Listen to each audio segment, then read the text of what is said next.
Hours ago, Congressman Seth Moulton of Massachusetts dropped out of the race for the Democratic nomination. Confused? Never heard of Seth Moulton, you say? Don't worry, not many people have. Moulton served honorably in the United States Marine Corps in Iraq 4 times. Other than that, he hasn't done a lot apart from collecting useless college degrees and running for office. What's interesting, though, is why he's being forced to drop out of the race today. By any sane standard, Moulton is a thoroughly liberal Democrat on every issue. He's more left-wing than Barack Obama was on the day he left office. 3 years ago, he'd be considered a liberal firebrand. Not anymore. By the lunatic standards of the modern Democratic Party, Seth Moulton is now a flaming moderate. And that's the kiss of death. Moderates are not welcome in the Democratic Party any longer. Watch what happened, for example, at the last debate when Congressman Tim Ryan of Ohio urged his fellow liberals to take practical considerations into account. They treated him like a man with an infectious disease. Watch this. Now, in this discussion already tonight, we've talked about taking private health insurance away from union members in the industrial Midwest. We've talked about decriminalizing the border, and we've talked about giving free health care to undocumented workers when so many Americans are struggling to pay for their health care. I, quite frankly, don't think that that is an agenda that we can move forward on and win. We've got to talk about the working class issues, the people that take a shower after work who haven't had a raise in 30 years. If we focus on them, we'll win the election. Thank you, Congressman. I want to bring Congressman O'Rourke. Your response, sir? Not a lot of applause for that. Then when former Congressman John Delaney gently tried to encourage his party to restrict its ambitions to the physically possible, Elizabeth Warren ordered him to be banished from Wonderland forever.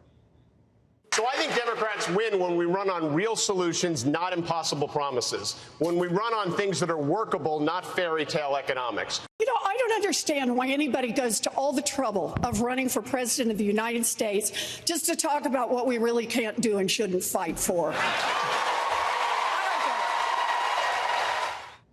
You and your reality-based ideas. How dare you? Be gone.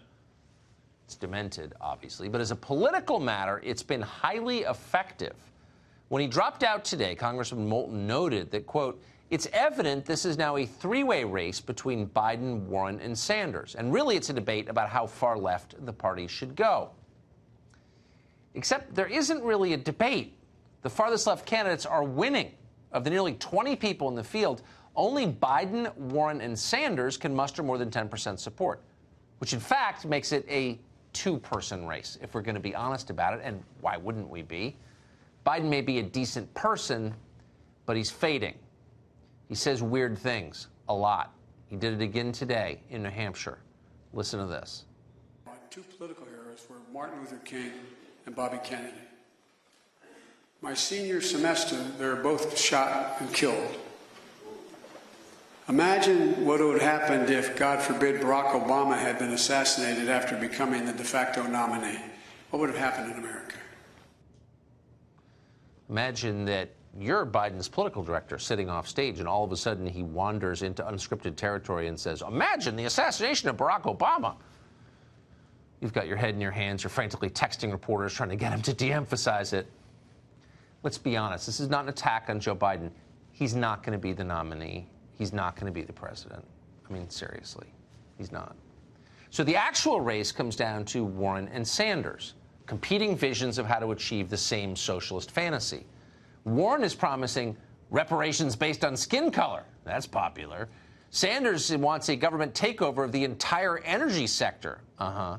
They'll be working to out-crazy each other for the next 6 months. That is a dynamic guaranteed to produce yet more extremism. And it has some Democratic leaders worried. Yesterday, for example, the DNC voted down a proposal to hold a debate focused exclusively on climate change. Why would they do that?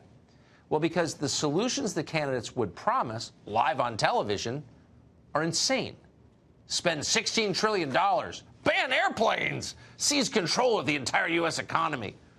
The Trustafarians love stuff like that. Normal people find it terrifying. Even the party hacks here in D.C. don't like it, and that's probably a compliment, honestly. You really think Nancy Pelosi believes climate change is an existential crisis?